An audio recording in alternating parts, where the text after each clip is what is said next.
बिस्मिल्लाहिर्रहमानिर्रहीम। अस्सलाम वालेकुम। मेरा नाम डॉक्टर राबिया इस्लाम है।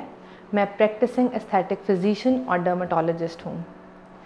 बाल हमारी पर्सनैलिटी बनाने में बहुत इम्पॉर्टेंट रोल प्ले करते हैं।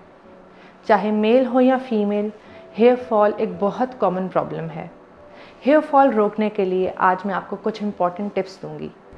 फर्स्ट टिप है अवॉइड एक्सट्रीम वेट लॉस।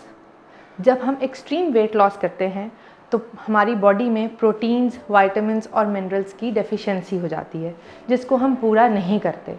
जब भी वेट लॉस करें तो कोशिश करें कि एक बैलेंस्ड डाइट चार्ट बना के या डाइट प्लान बना के आप वेट लूज़ करें, ताकि डेफिशिएंसी ना हो इन मिनरल्स, प्रोटीन्स और विटामिन्स की।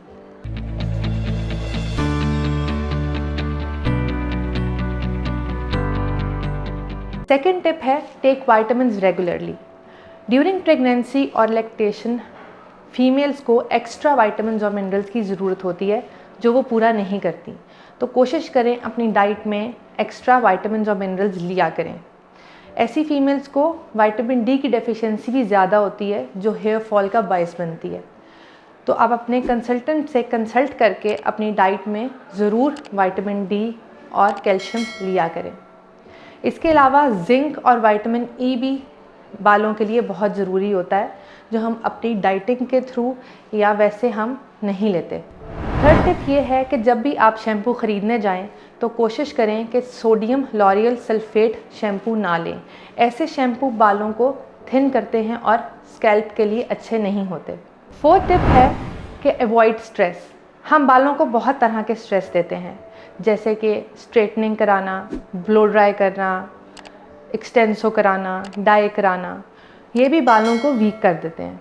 तो कोशिश करें जब आपने अगर इस तरह का कोई प्रोसीजर करना है तो बालों को रेस्ट दें और साथ ही ऐसे शैम्पू यूज़ करें जो कंडीशनर को कॉम्प्लीमेंट करते हों, और ऑयलिंग ज़रूर करें ताकि आपके बाल हेल्दी रहें।